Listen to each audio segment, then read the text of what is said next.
भारत में हर 40 सेकंड में एक व्यक्ति को स्ट्रोक आता है। जब आप ये वीडियो देख रहे हैं तब कहीं ना कहीं किसी ना किसी को स्ट्रोक आ रहा होगा। और सबसे परेशानी वाली बात यह है कि आम जनता को स्ट्रोक के शुरुआती लक्षण पता ही नहीं है कि वो इसे प्रिवेंट कर सके या जल्दी एक्ट कर सके।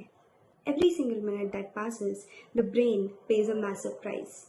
मैं डॉक्टर मैत्री चौरे आज आपको बताऊंगी कि स्ट्रोक के शुरुआती लक्षण क्या होते हैं और आप खुद को चेक कैसे कर सकते हैं कि कहीं आपको स्ट्रोक के शुरुआती लक्षण तो नहीं। स्ट्रोक दो तरह के होते हैं। पहला इस्कीमिक स्ट्रोक, जिसमें हमारी जो दिमाग की खून की धमनियां रहती हैं उसमें खून का बहाव बंद हो जाता है। इसे आप इमेजिन कर सकते हैं जैसे आपके घर में पानी की पाइपलाइन होती है, उसमें अगर कचरा अटक जाए तो पानी का बहाव बंद हो जाता है।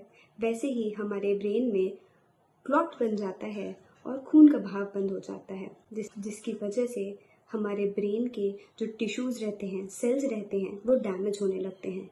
And this damage is irreversible. इसे वापस ठीक नहीं किया जा सकता है। दूसरा स्ट्रोक होता है हेमरेजिक स्ट्रोक। हेमरेजिक स्ट्रोक में हमारी जो खून की धमनियां रहती हैं दिमाग में, वो फट जाती हैं। इसे आप इमेजिन करिए जैसे घर में पानी की पाइपलाइन फट गई हो, सारा पानी बाहर आ जाएगा। वैसे ही हमारे ब्रेन में सारा खून उस धमनी से बाहर आने लगता है, जो कि एक खून का थक्का बना लेता है और वो हेल्दी ब्रेन स्ट्रक्चर्स जो रहते हैं आसपास उनको भी दबाता है, प्रेशर क्रिएट करता है, जिसकी वजह से भी बहुत सारे सिम्टम्स आते हैं और ब्रेन डैमेज होता है। हर मिनट बिना ऑक्सीजन के 20 मिलियन ब्रेन सेल्स डैमेज हो जाते हैं। अब बात करते हैं उन लक्षणों की जो हमें स्ट्रोक में देखने मिलते हैं। चेहरे का एक तरफ झुकना या हंसते टाइम मुंह का एक तरफ झुकना, एक हाथ में या शरीर के एक तरफ के हिस्से में सुन्नपन या कमजोरी, बोलते समय क्लियर ना बोल पाना, खड़े होने पे बैलेंस ना बन पाना, धुंधला दिखाई देना, अचानक और बहुत तेज सर में दर्द होना। मेडिकली हम इसे थंडर क्लैप हेडेक बोलते हैं। इनमें से एक भी लक्षण अगर आपको दिखाई दे तो सतर्क हो जाएं।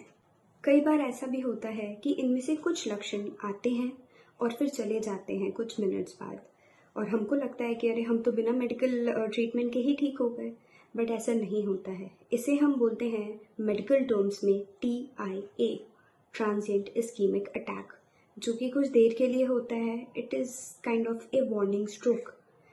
इसके बाद स्ट्रोक हो सकता है, और अगर आपने अभी मेडिकल सुपरविजन नहीं लिया तो और दिक्कतें बढ़ सकती हैं। इन लक्षणों को याद रखने के लिए एक एक्रोनिम है जो मेडिकल फील्ड में बहुत कॉमनली यूज़ किया जाता है, that is B fast. B का मतलब बैलेंस, E का मतलब आइस, जिसमें धुंधलापन दिखने लगता है, F का मतलब फेस, जो कि एक तरफ झुक जाता है, A मतलब आर्म्स, जिनमें वीकनेस, टिंगलिंग सेंसेशन हो सकती है, S मतलब स्पीच, क्लियर, बोलते नहीं बन, एंड T मतलब time, to call 108 and reach hospital as soon as possible. आप जैसे ही टाइम पे हॉस्पिटल पहुंचेंगे, आपका एक अर्जेंट CT होगा। उस CT को आपके डॉक्टर एनालाइज करेंगे और उस हिसाब से आपको मेडिसिन या इंटरवेंशन करके ट्रीट किया जाएगा। मेडिसिन हम तब देते हैं जब इस्कीमिक स्ट्रोक हो और हमको क्लॉट को घुलाना हो, तो क्लॉट घुलाने वाली मेडिसिन दी जाती हैं। वहीं इस्कीमिक स्ट्रोक में अगर क्लॉट बना हुआ है तो हम एक डिवाइस के थ्रू क्लॉट को एक्सट्रैक्ट भी कर सकते हैं। बट इन सब चीज़ों में सबसे इम्पोर्टेंट है टाइम। टाइम इज़ 4.5 आवर्स, 4.5 घंटे। 4.5 घंटे का टाइम ड्यूरेशन है। वो ड्यूरेशन जब आपका फर्स्ट स्ट्रोक का लक्षण आया था आपको, उससे लेकर जब आप हॉस्पिटल पहुंचे हो तब तक का टाइम, ये 4.5 घंटे का जो विंडो पीरियड रहता है, ये बहुत इंपॉर्टेंट रहता है आपके स्ट्रोक के प्रोग्नोसिस के लिए। स्ट्रोक के लक्षण आने पे आप दो चीज़ों को कम्प्लीटली अवॉइड करेंगे। पहला, खुद से गाड़ी चला के हॉस्पिटल जाना। इसे अवॉइड करके आप 108 एम्बुलेंस पे कॉल कर सकते हैं, या तो आप किसी परिजन से बोल सकते हैं जो आपको ड्राइव करके हॉस्पिटल लेके जाए। दूसरी चीज़ है सेल्फ मेडिकेशन। खुद से BP की गोली लेना, एस्पिरिन लेना, ये सब आप अवॉइड करिए और जितनी जल्दी हो सके हॉस्पिटल पहुंचिए।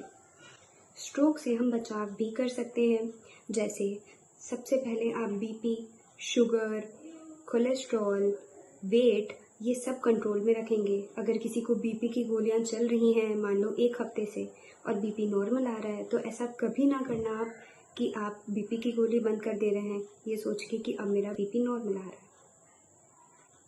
क्योंकि बीपी की गोलियां ना खाना ये बहुत कॉमन रीज़न है स्ट्रोक का। दूसरी चीज़ प्रिवेंशन के लिए आप कर सकते हैं स्मोकिंग और अल्कोहल, इन दोनों को बिल्कुल बंद कर दीजिए।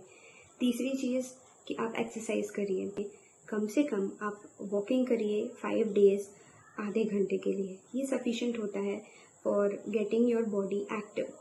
मेरा इन वीडियोस को बनाने का सिर्फ एक एम है, भारत के ज़्यादा से ज़्यादा लोगों को जानलेवा बीमारियों से बचने का बेसिक ज्ञान दे सकूं, ताकि वो खुद को और अपने परिजनों को इन समस्याओं से बाहर निकाल पाए, क्योंकि आज जो जानकारी आप बांटेंगे वो कल किसी की जान बचा सकती है।